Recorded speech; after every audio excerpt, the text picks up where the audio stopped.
Le doy la bienvenida. Hoy es 9 de octubre, miércoles de la 27ª semana del tiempo ordinario. Celebramos en Colombia hoy la feria correspondiente al día o suplicamos la intercesión en la memoria libre de San Luis Beltrán, presbítero, Santo Dionisio, obispo y compañeros mártires, San Juan Leonardi, presbítero. Hoy están de fiesta en la diócesis de Tibú por celebrar a San Luis Beltrán, presbítero.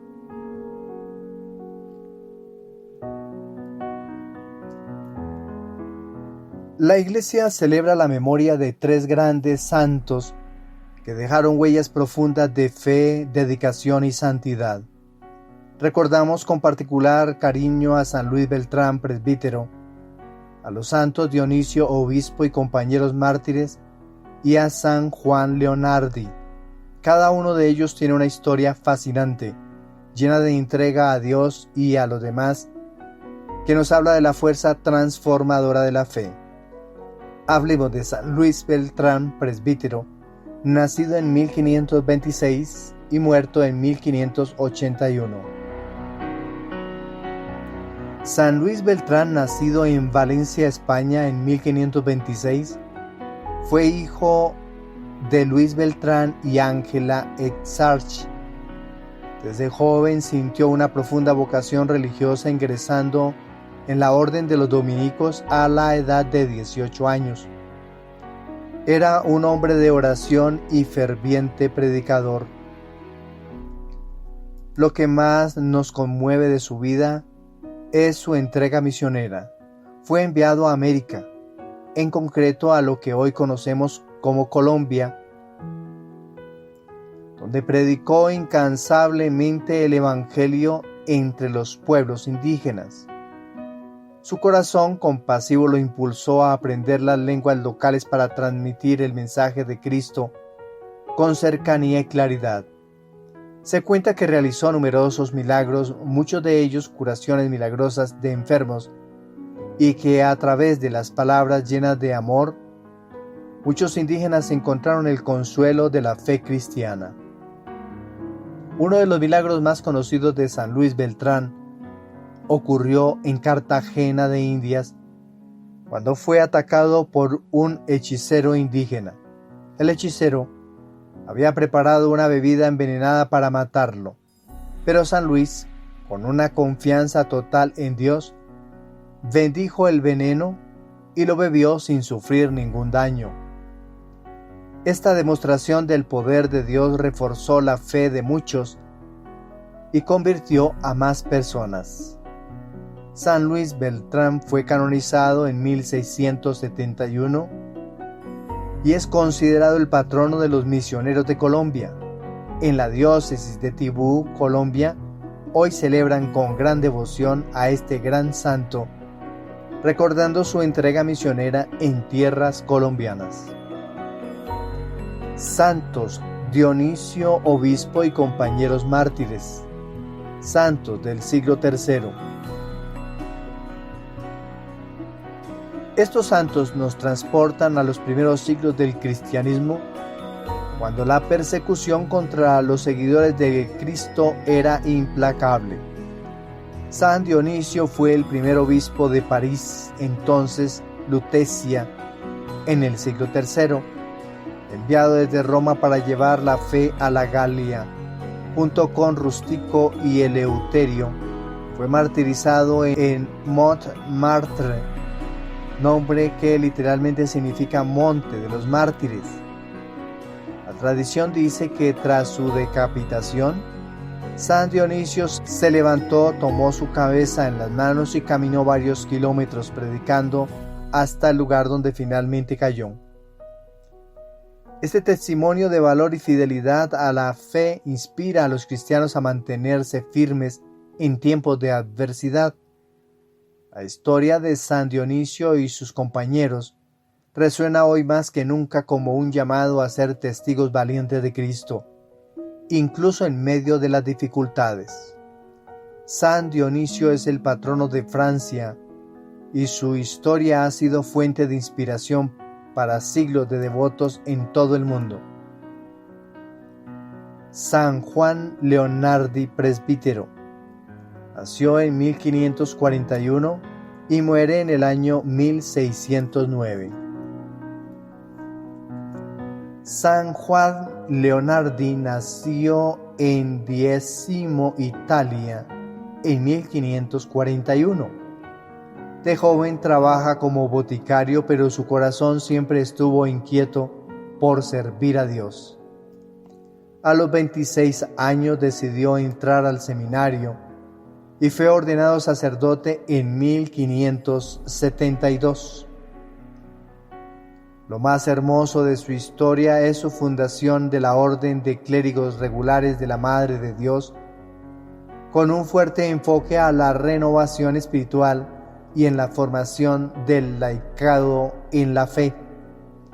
San Juan Leonardi también desempeñó un papel clave en la fundación del Propaganda Fide, un organismo dedicado a la promoción de misiones en el mundo.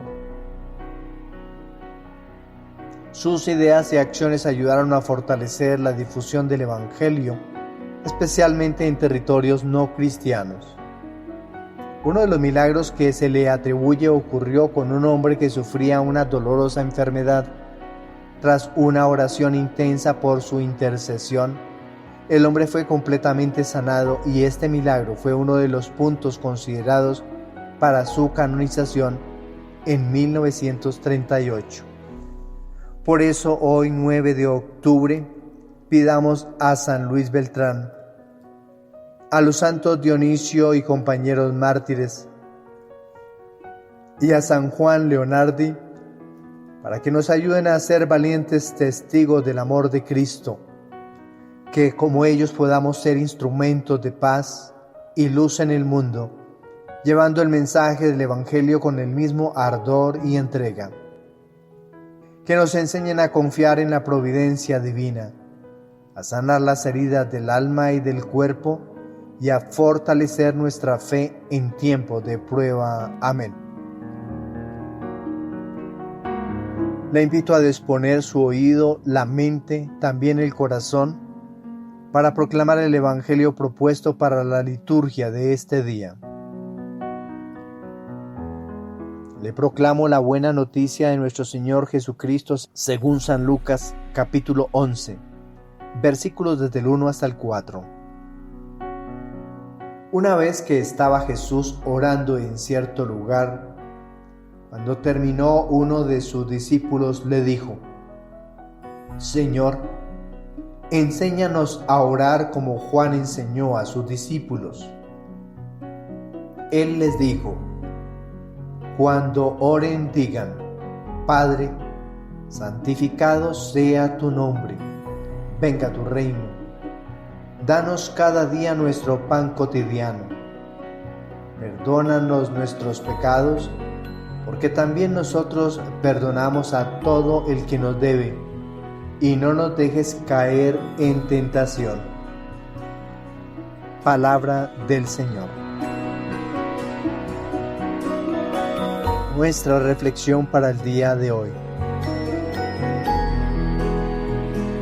La propuesta para este día, en nuestra primera lectura, es la continuación del libro que hemos venido leyendo, la carta de San Pablo a la comunidad de Galacia en su capítulo 2.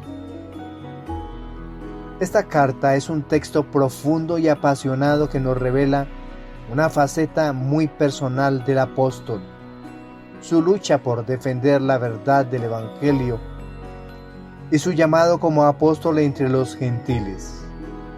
A través de Gálatas capítulo 2 versículos del 1 al 2 y del 7 al 14, se nos muestra un momento crítico en el ministerio de Pablo, cuando confronta incluso a Pedro por la coherencia y la unidad en la enseñanza cristiana.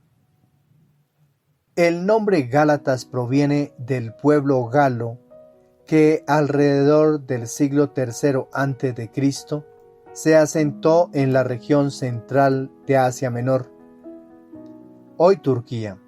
Esta región se convirtió en un lugar clave para la predicación de Pablo, y la carta que les escribe refleja el conflicto que surgió sobre si los cristianos gentiles debían observar la ley judía.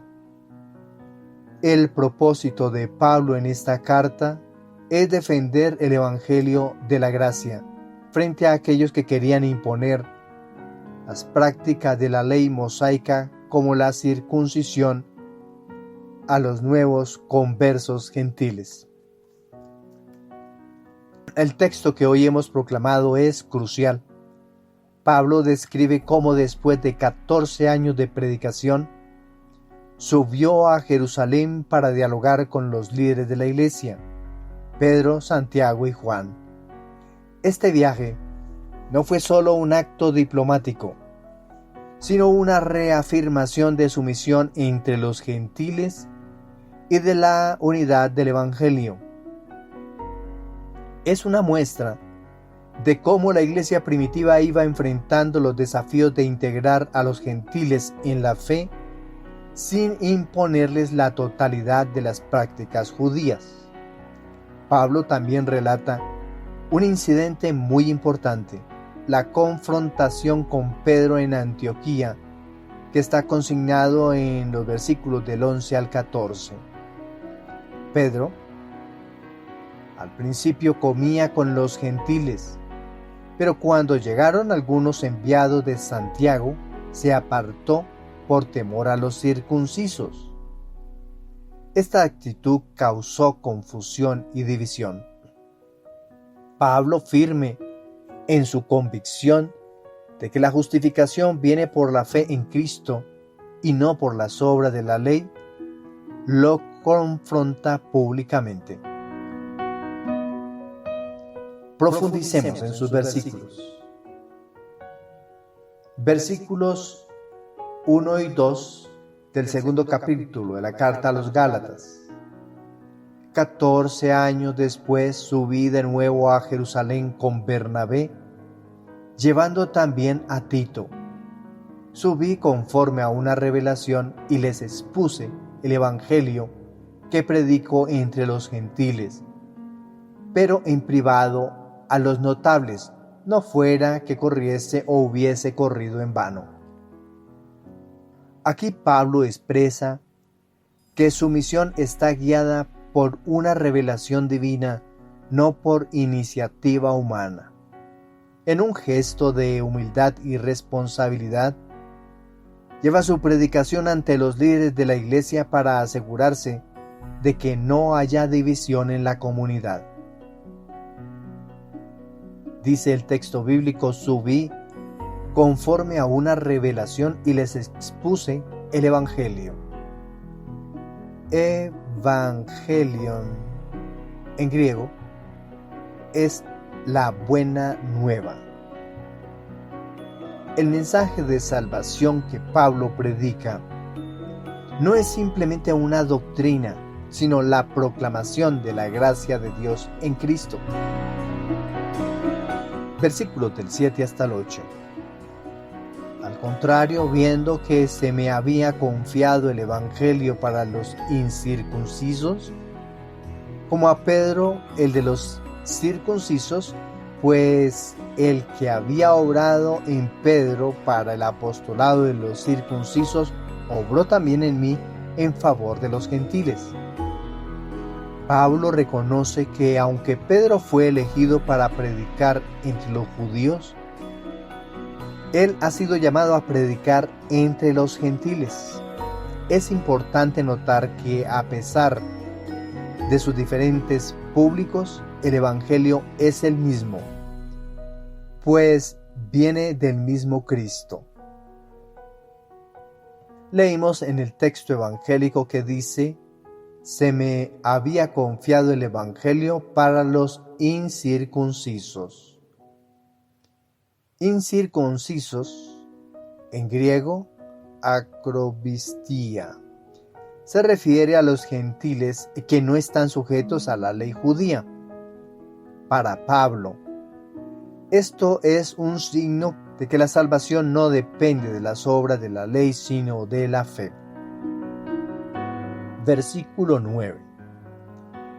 Y reconociendo la gracia que me había sido dada, Santiago, Cefas y Juan, que son considerados como columnas, nos dieron a mí y a Bernabé la mano derecha en señal de comunión, para que nosotros fuéramos a los gentiles y ellos a los circuncisos. Este versículo resalta la comunión y el acuerdo entre Pablo y los líderes de Jerusalén. Santiago, Pedro, llamado Cefas, y Juan reconocen la gracia de Dios en Pablo y le otorgan su bendición para continuar su misión. Leímos que hay 3 columnas de la iglesia en estos versículos: Santiago, Cefas y Juan. Cefas o Kefas, este es el nombre arameo de Pedro que significa roca. Pablo utiliza este nombre para subrayar su papel en la iglesia, pero también para señalar que incluso las columnas pueden errar. Versículos del 11 al 14. Le invito entonces a ir a su Biblia para hacer lectura de estos 4 versículos antes de escuchar nuestra reflexión. Este es uno de los momentos más dramáticos de la carta. Pablo reprende a Pedro públicamente, no por falta de fe, sino por falta de coherencia en su conducta. Pedro, temeroso de los circuncisos, se aparta de los gentiles, causando una división en la comunidad. Pablo, fiel a la verdad del Evangelio, no tolera esta hipocresía. Este incidente revela la importancia de la unidad y la autenticidad en la iglesia. San Jerónimo, en su comentario a la carta de los Gálatas, defiende la autoridad de Pablo como apóstol y su derecho a corregir a Pedro. Jerónimo ve en este episodio una lección de humildad, aunque Pedro es la roca sobre la que Cristo edificó su iglesia, no está exento del error humano. Este enfrentamiento entre Pedro y Pablo para Jerónimo es una muestra de la libertad que debe existir en la iglesia para corregir el error sin comprometer la comunión. San Agustín, por su parte, ve en este pasaje un ejemplo de caridad fraterna. Aunque Pablo reprende a Pedro, lo hace por el bien de la comunidad y para preservar la verdad del Evangelio. Para Agustín, el amor y la corrección fraterna deben ir siempre de la mano. Interesante ir al texto bíblico, invitación para que lo hagamos. Y si no tenemos acceso a la Biblia, podemos escanear con una aplicación lectora de código QR o su cámara fotográfica puede leer el código QR del póster que aparece apoyado en este podcast o video de YouTube. Este pasaje que hoy hemos leído de la carta a los Gálatas nos invita a vivir con coherencia y sinceridad en nuestra fe. Pablo nos recuerda que como cristianos debemos ser fieles al Evangelio sin temor a la opinión de los demás, pero también con humildad para aceptar la corrección cuando sea necesaria. El valor de Pablo al confrontar a Pedro nos enseña que en la iglesia la unidad no es uniformidad, sino fidelidad compartida al mensaje de Cristo. La verdad del Evangelio debe estar por encima de nuestras propias preferencias o temores. Por eso hoy pidamos a San Pablo, a San Pedro y a todos los santos, especialmente a quienes celebramos hoy, que nos ayuden a vivir una fe coherente, valiente y comprometida con la verdad del Evangelio. que tengamos la humildad para corregir y ser corregidos, siempre con caridad, buscando la unidad en Cristo. Amén. Ante esta propuesta que nos hace el Espíritu de Dios por medio de la carta de San Pablo a la comunidad de Galacia, le vamos a responder con el Salmo 116. Y nos unimos al sentimiento del autor sagrado gritándole a todo el mundo en este mes de las misiones: vayan al mundo entero y proclamen el Evangelio. El Salmo 116 en la Biblia hebrea se compone de dos partes que en la numeración cristiana se dividen en dos salmos, el 114 y el 115. Aquí nos concentramos en el Salmo 116, que en la Biblia hebrea corresponde a los versículos 1 y 2 de la versión cristiana. El nombre del Salmo o el título del Salmo es el Aleluya de todos los pueblos. Ya revela su propósito central, una invitación universal a la alabanza de Dios. El Aleluya es una exclamación de alabanza a Yahvé, donde Halel significa alabanza y Yah es una abreviatura de Yahvé, el nombre divino. Este salmo es parte de lo que se conoce como los salmos Halel, que comprenden del 113 al 118, recitados tradicionalmente durante las fiestas judías, especialmente en la Pascua. Su enfoque es la celebración de la misericordia y fidelidad de Dios, atributos que los hebreos experimentaron en momentos clave como la liberación de Egipto y otras intervenciones divinas. Profundicemos en sus versículos. Versículos del 1 al 2. Alabad a Yahvé todas las naciones, celebradlo todos los pueblos, porque es grande su amor hacia nosotros y la fidelidad de Yahvé dura por siempre. Aleluya. Estos dos versículos contienen el mensaje esencial del Salmo, la alabanza a Dios por su misericordia, que en hebreo sería Gesed, y mi fidelidad, Emet. A continuación desglosamos cada parte para profundizar su significado. Pero escuchemos que Gesed, que traduce amor misericordioso o lealtad amorosa, es un término clave para comprender la relación entre Dios e Israel en términos de alianza. Refleja una devoción inquebrantable que no depende de la respuesta humana. Miremos el versículo 1.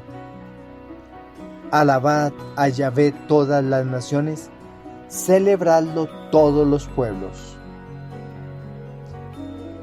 El Salmo comienza con una invitación universal a la alabanza. No es solo Israel quien está llamado a reconocer la grandeza de Dios, sino todas las naciones y todos los pueblos.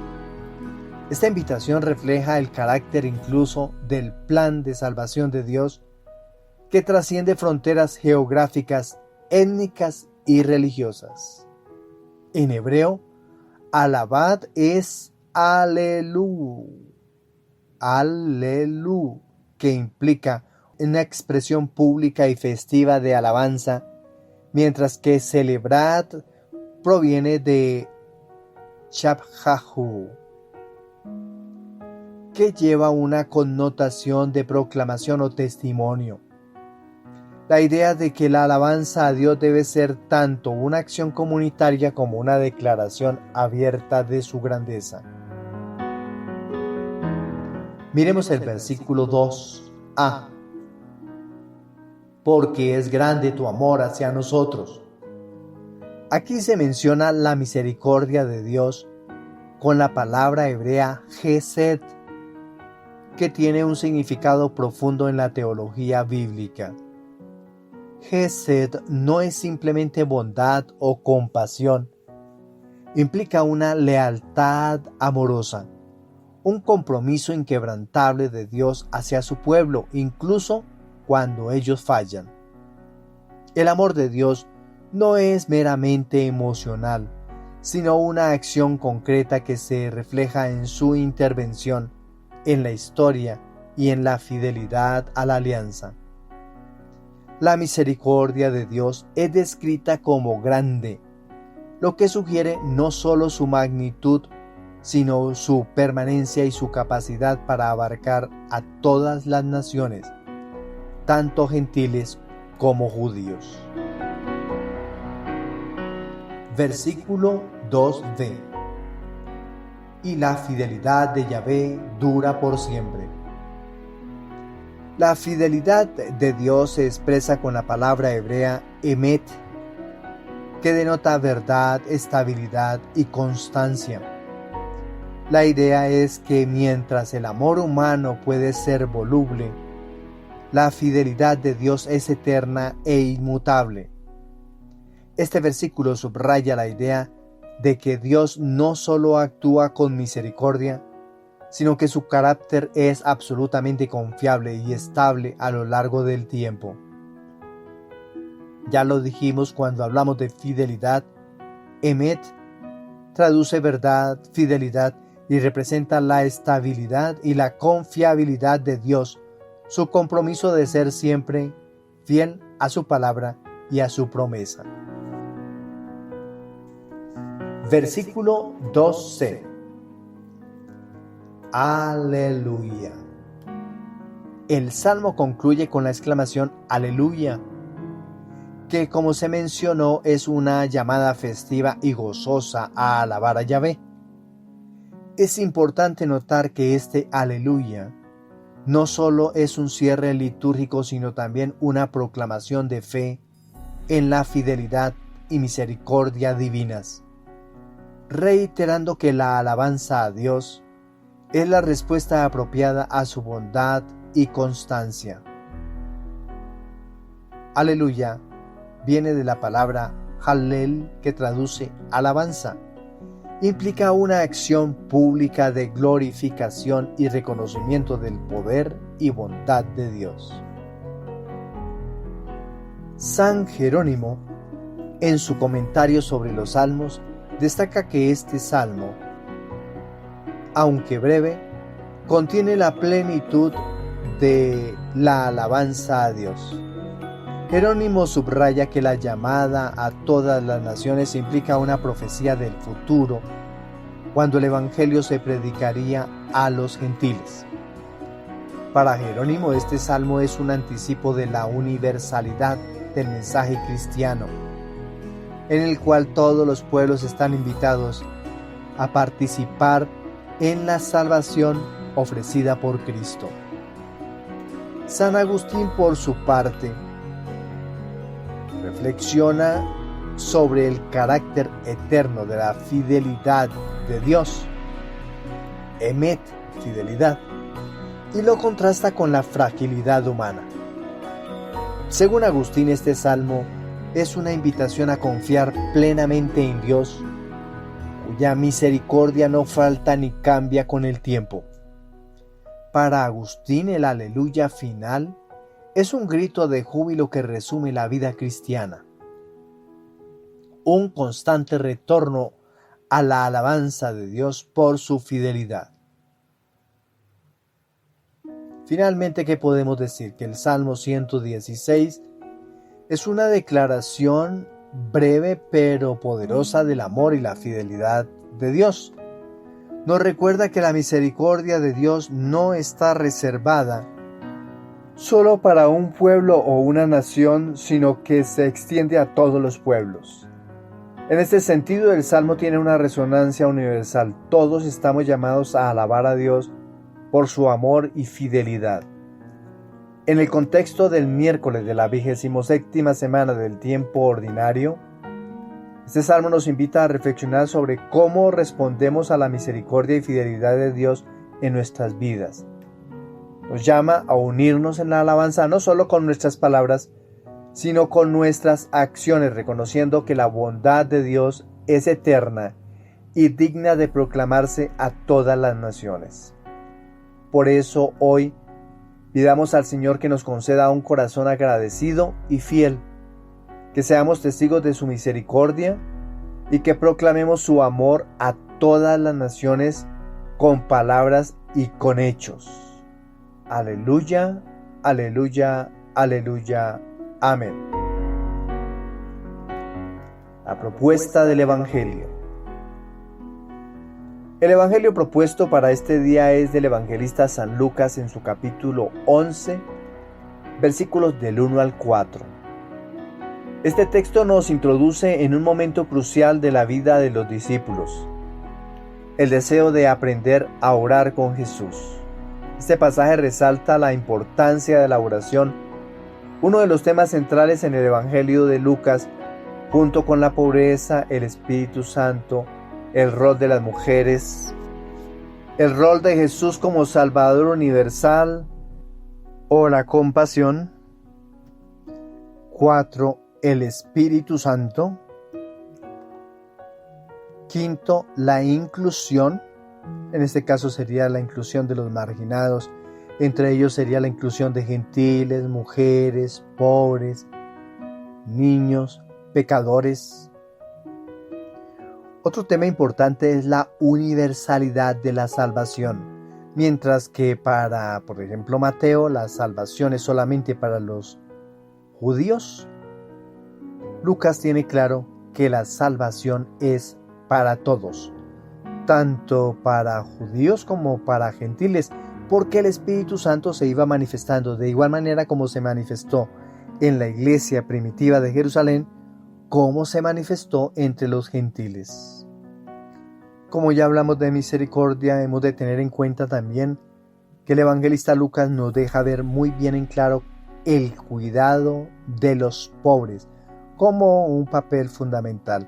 Recordemos las bienaventuranzas, recordemos también el llamado a la generosidad en historias, por ejemplo, como el rico insensato que está contenido en el Evangelio de Lucas en su capítulo 12.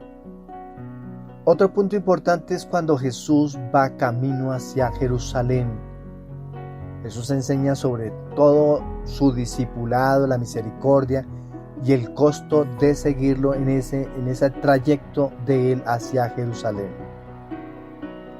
Otro tema importante, el gozo, la alegría que produce el Espíritu Santo en la presencia de los discípulos de Jesús. Vamos a encontrar también otro tema importante, Jesús como profeta y por supuesto la muerte y resurrección de Jesús. El Evangelio de Lucas prácticamente destaca temas de universalidad, misericordia, oración y el papel del Espíritu Santo, mostrando a Jesús como el Salvador compasivo y el Redentor de toda la humanidad. Estos temas invitan a los creyentes a una vida de oración constante, generosidad hacia los demás y la esperanza en la redención final que Dios ha prometido. Temas bien interesantes como para enseñanzas que llegan al corazón del cristiano, hablando a partir de las enseñanzas de Jesús el Señor. Jesús, con su ejemplo constante de oración, muestra la importancia de la comunión con Dios y ofrece una enseñanza clave sobre cómo hacerlo. El Evangelio de Lucas destaca la oración como una necesidad constante en la vida de Jesús y sus seguidores.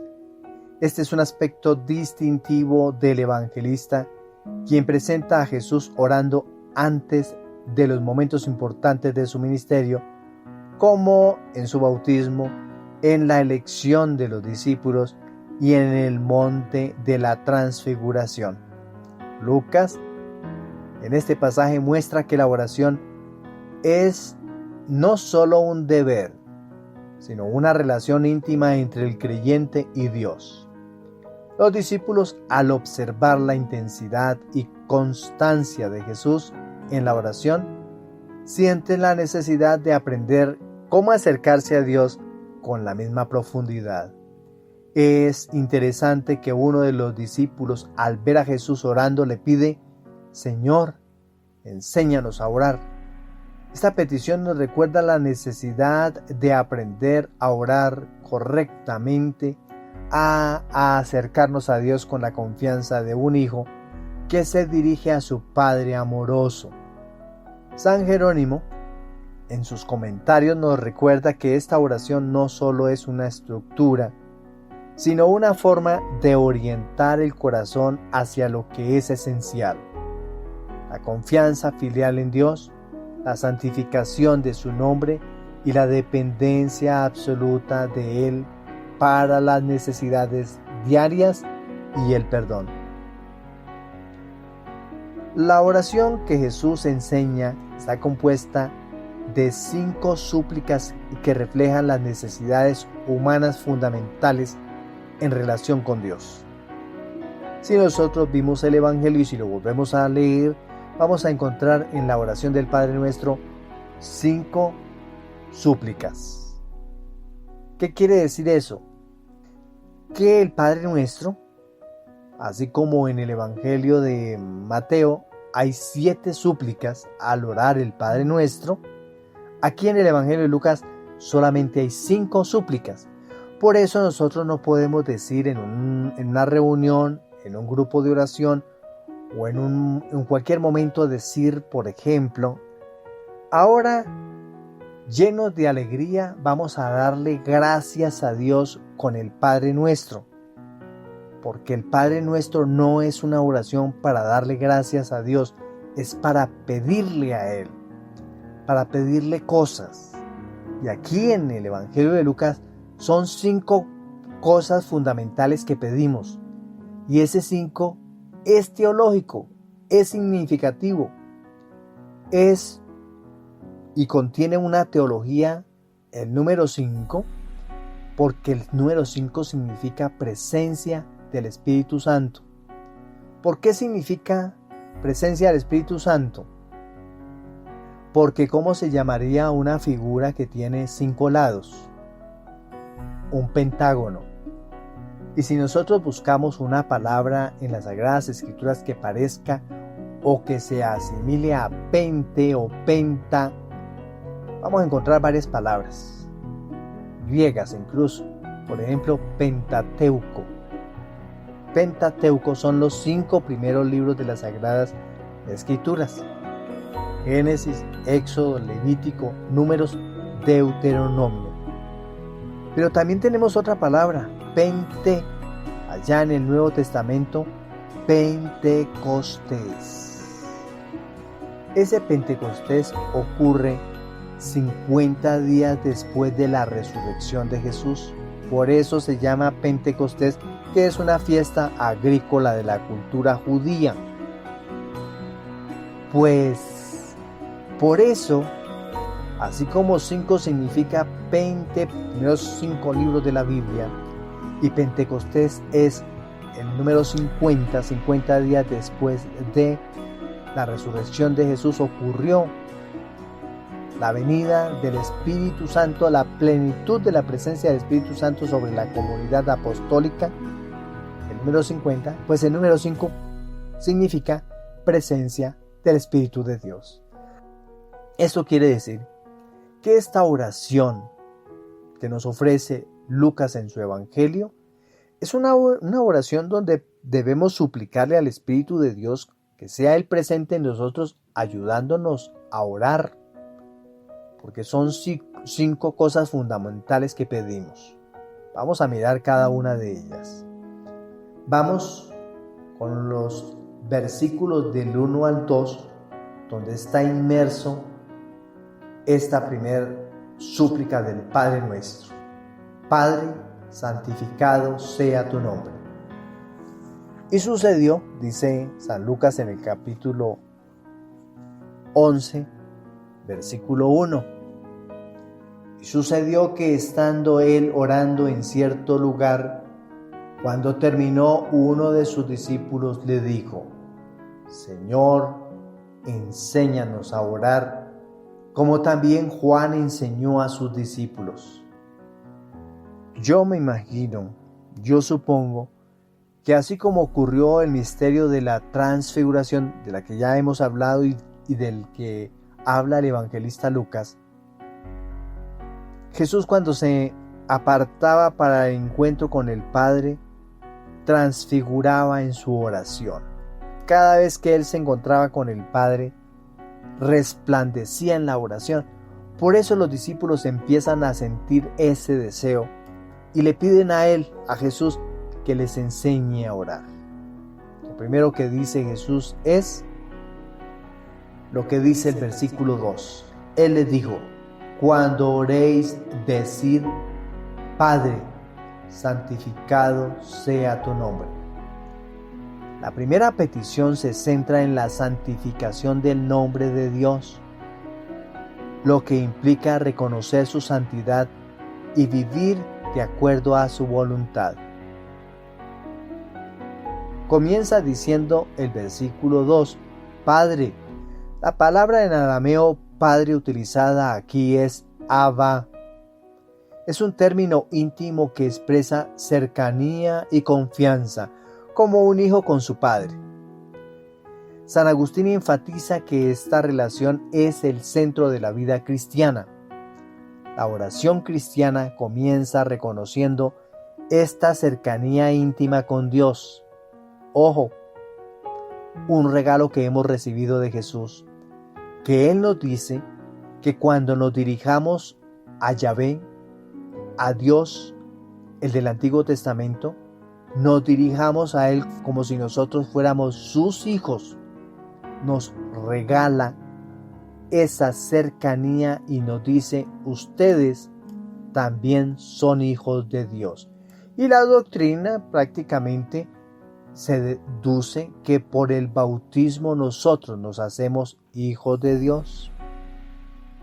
Por eso Jesús nos extiende la mano y nos extiende esa generosidad para que llamemos nosotros también Abba o Padre a su Padre. Algo que no tienen los judíos. Los judíos tienen tanto alejamiento con Dios o tanto alejamiento de Dios que ellos señalan, critican y maldicen a todo aquel que se declare hijo de Dios. Por eso fue que Jesús llegó a la cruz, por él haberse dirigido a Dios en muchas ocasiones como su Padre. Él en varias ocasiones le dijo a Dios Abba, y lo consideraron los judíos como blasfemia, un hombre que blasfemaba delante de Dios. Santificado sea tu nombre. El verbo griego que utiliza el autor sagrado es agiasteto. Implica un reconocimiento activo de la santidad de Dios. Santificar el nombre de Dios significa vivir de tal manera que su gloria se refleje en nosotros. Pilas. Cuando yo estoy diciendo en el Padre nuestro, santificado sea tu nombre, yo le estoy pidiendo a Dios que por favor me ayude, que me enseñe, que me dé el valor, que me dé a mí el tiempo, que me dé los ánimos, que me dé todo lo necesario para santificar el nombre de Dios. Santificado sea tu nombre. Eso es lo que yo le estoy pidiendo a Él. Y recordemos el tercer mandamiento del Decálogo. Primero, amarás al Señor tu Dios con todo tu corazón, con toda tu alma, con toda tu mente. Y no te harás falsos ídolos para no ofender a Dios. 2. No jurar su santo nombre en vano. Y tercero, santificar las fiestas. Va muy unido a santificado sea el nombre. ¿Cómo se santifica el nombre de Dios? De una sola manera. Aquí nos dicen que vivir de tal manera que su gloria se refleje en nosotros. Pero para ello, para santificar el nombre de Dios, que implica un reconocimiento activo de la santidad de Dios, no es simplemente gritar que Dios es santo y yo reconozco que Dios es santo, sino que yo debo participar del sacramento de la santificación. Hay un sacramento en el cual un miembro de la comunidad, que es un sacerdote, ofrece el sacrificio a Dios el Padre Eterno y le suplica a Dios el Padre Eterno que envíe el Espíritu Santo, su Espíritu. Santo eres, dice el sacerdote, santo eres en verdad, Señor, fuente de toda santidad. Santifica estos dones. El sacerdote ha presentado dos dones, pan y vino, el fruto de la tierra y del trabajo del hombre, el fruto del trigo procesado, el fruto de la vid o el fruto de la uva procesados, que se convierten en pan y se convierten en vino, pero con la efusión del Espíritu Santo, ese pan y ese vino se convierten en el cuerpo y la sangre de Jesucristo, y se alimenta el sacerdote y se alimenta la comunidad de toda esa efusión y de toda esa celebración, la Eucaristía. Si yo me alimento del pan sobre el que se pidió efusión de Espíritu Santo, ese es un pan lleno del Espíritu Santo y es Jesucristo.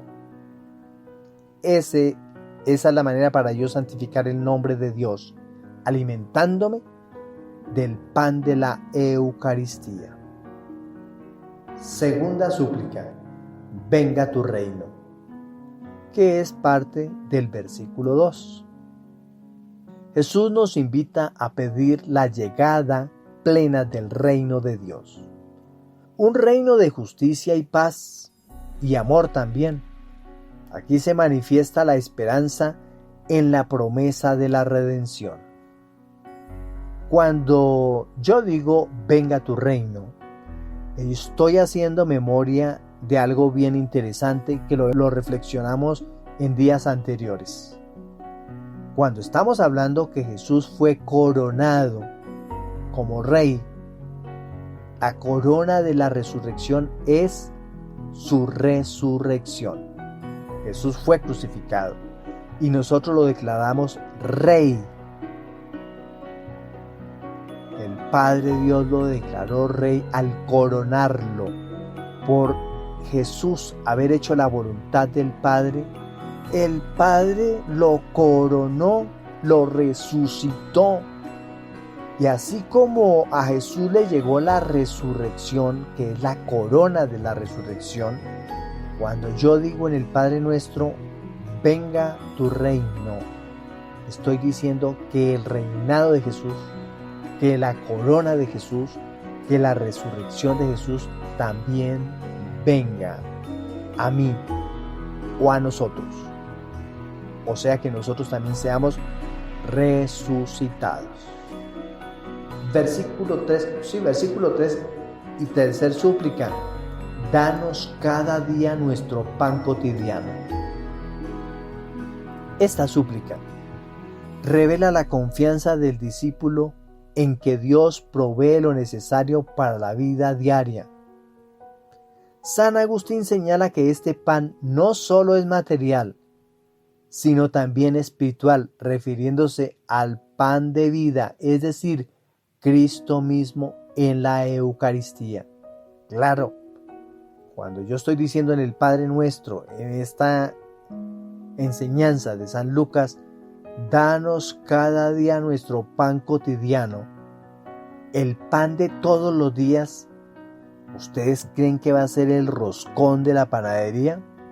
¿O un pan de 500 o un pan de 300? ¿El pan de todos los días, el pan cotidiano? No, el pan de todos los días es el que celebramos todos los días.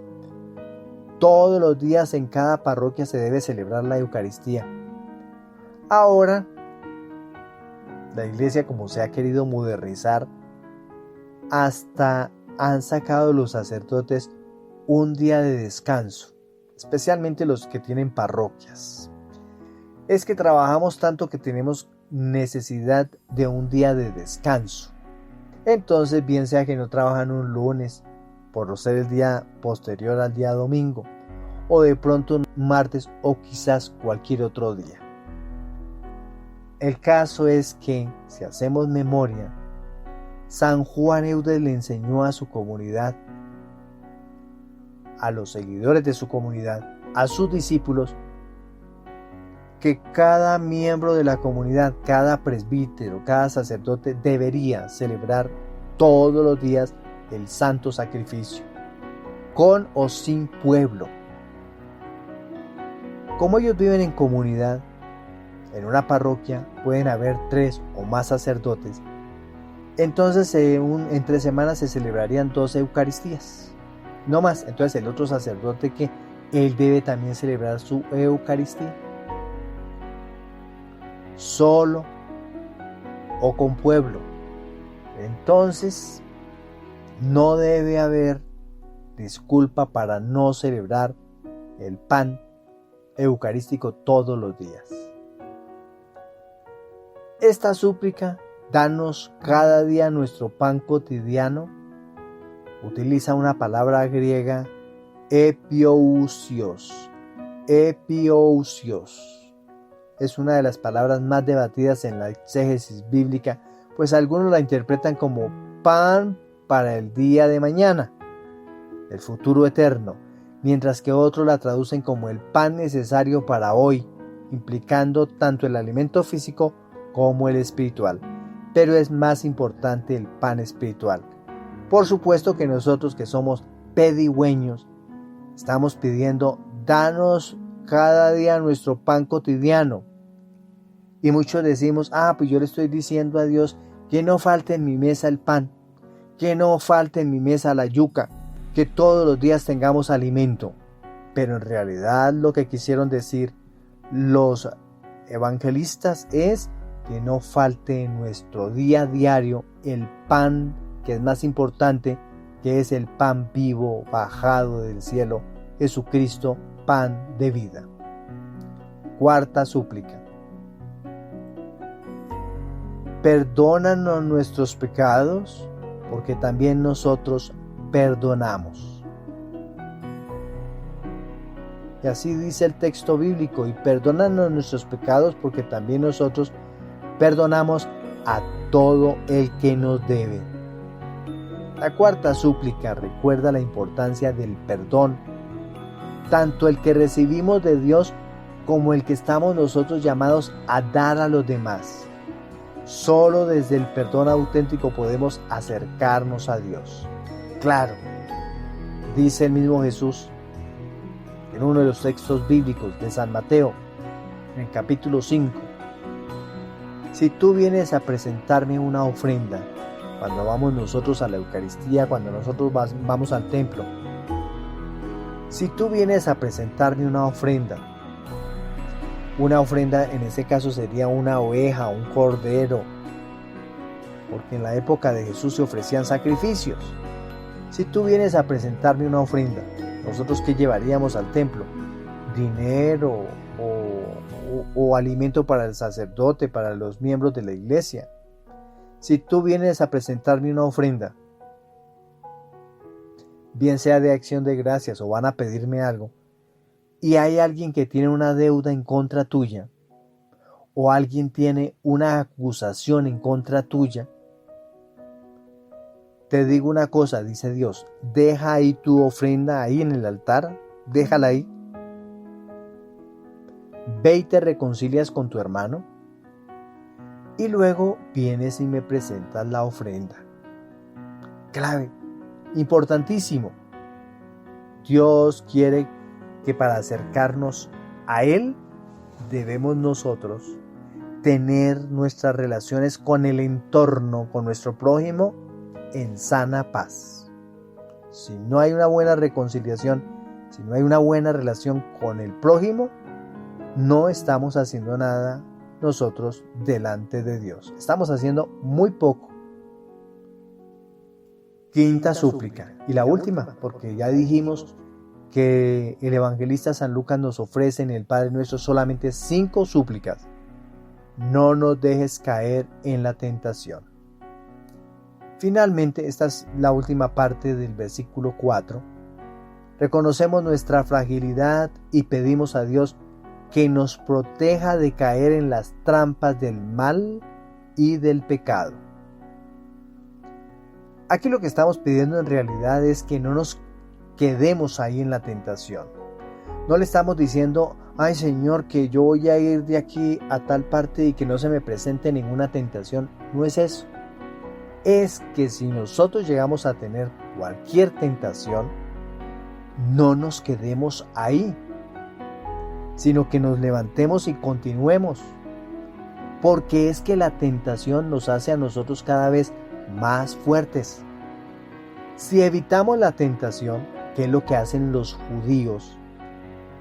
judíos, especialmente los ortodoxos, cuando salen a la calle miran para el piso y no se quieren encontrar con nadie y no quieren ver a nadie, porque pueden ser tentados, y ellos, para evitar la tentación, miran al piso.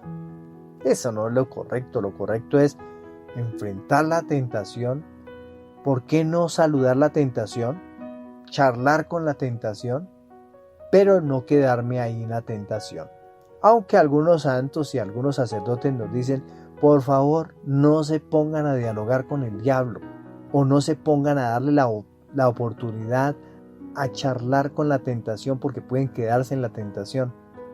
Yo digo, es bueno saludar la tentación, superar la tentación, porque en eso consisten las peleas en la vida espiritual. Quien evade la tentación no crece, no se fortalece. Lo importante es llegar a la tentación, superar la tentación, porque así voy creciendo y voy madurando como cristiano fiel a Jesucristo. Imaginemos un río que fluye continuamente sin detenerse, sorteando obstáculos, rocas y desniveles. El río sigue su curso porque su destino es el mar. Así también es la oración. A veces nosotros enfrentamos obstáculos en la vida, momentos en los que parece que no avanzamos, pero la oración, como el río, nos impulsa a seguir hacia Dios, nuestro destino final. El río nunca olvida que debe llegar al mar, como nosotros nunca debemos olvidar que la oración nos conduce al Padre, nos acerca al Padre y nos conduce al Padre, sin importar cuán grande sea la roca en nuestro camino. La oración nos ayuda a sortearla y continuar hacia la comunión con Dios. Es decir, que por cualquier camino que nosotros vayamos, vamos a encontrar rocas que nos trancan el camino y que debemos superar esas rocas, bien sea por el lado de la roca o hay que trepar la roca para llegar y continuar el camino, pero no echar para atrás, no desfallecer. ¿Qué podemos concluir de esto que hemos meditado en el día de hoy? La oración es un regalo que nos introduce en una relación filial con Dios. Jesús, al enseñar a sus discípulos a orar, nos revela el corazón del Padre, un corazón que escucha, que provee, que perdona y que nos guía en el camino de la vida. La confianza en Dios, la dependencia en su provisión diaria y el perdón son pilares de la vida cristiana. Si como el río perseveramos en nuestra vida de oración, llegaremos al encuentro pleno con el Padre. Hemos llegado al final de nuestra reflexión. Interesante reflexión. Nos hemos alargado, pero creo que debe ser importante profundizar y más aún en la oración del Padre Nuestro que hoy nos ofrece a nosotros San Lucas solamente 5 intenciones de oración. Lo necesario para que el Espíritu Santo obre en nosotros lo que necesitamos. Para todos un feliz día Que el Señor nos siga colmando de su alegría como también de su bendición. Felicidades, bendiciones. Como siempre, a este podcast o a este video de YouTube le invito a dar me gusta si te gustó. Si no te gustó, bueno, hay la posibilidad de que pongas manito abajo. Invitación a que compartas esta información, este video. Para todos un feliz día, bendiciones. Felicidades.